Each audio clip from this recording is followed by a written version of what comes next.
before the president and focused on how do we support Nigerians at this time of need.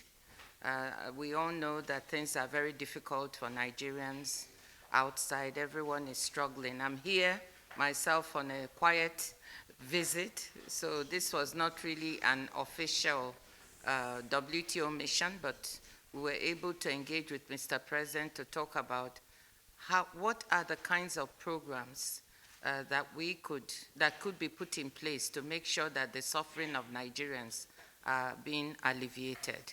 And we had a really good conversation on trying to look at community and grassroots programs that can be put in place to create jobs for young people, on trying to support women and children who are those who are bearing the brunt of some of the suffering in the country.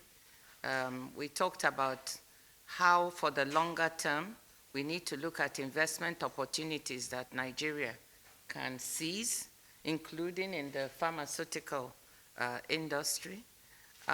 We also talked about what type of support the WTO, the World Trade Organization, can bring. We are already working in Nigeria with women in particular who own small and medium enterprises to try to help them upgrade the quality of their products, whether it's in the agricultural area, in textiles, and in other areas, so that they can sell more internationally.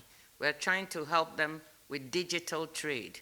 The wave of the future is digital trade. So how do we train, empower, and give Nigerian women and owners of small and medium enterprises support so they can trade more, create more jobs? That's what's needed now, helping Nigerians to alleviate the difficult conditions that they are in. So that is what we discussed with Mr. President. And as the Director General of the World Trade Organization, we're going to try to do the most we can to support Nigerians at this particular time.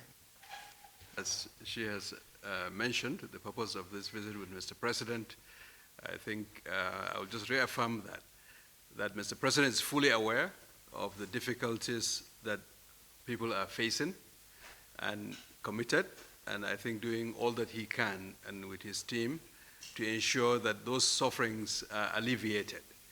And that was the main thrust of the conversation that we had. And in terms of targeting those who are most vulnerable, women, children, youth, attracting the investment opportunities that can grow the economy so that our people get some succor. The difficulties that we're facing is transitory.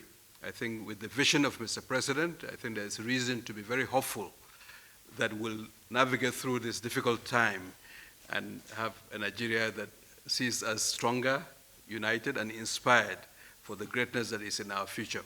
So Mr. President also discussed with us some of the vision on health that he has. I think it's great to see that health is one area where it connects everyone.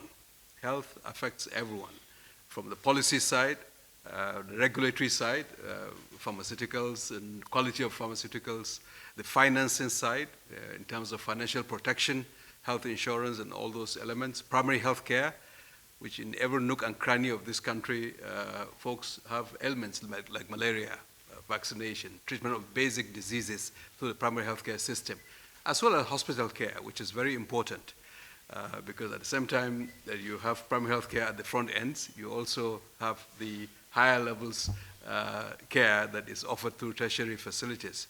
And Mr. President is very committed to doing all those policy interventions, not only on health, but in all other arenas that will bring succor to this country and to grow our economy for the greatness that is in our future. So that was really the purpose of this very fruitful discussion with Mr. President.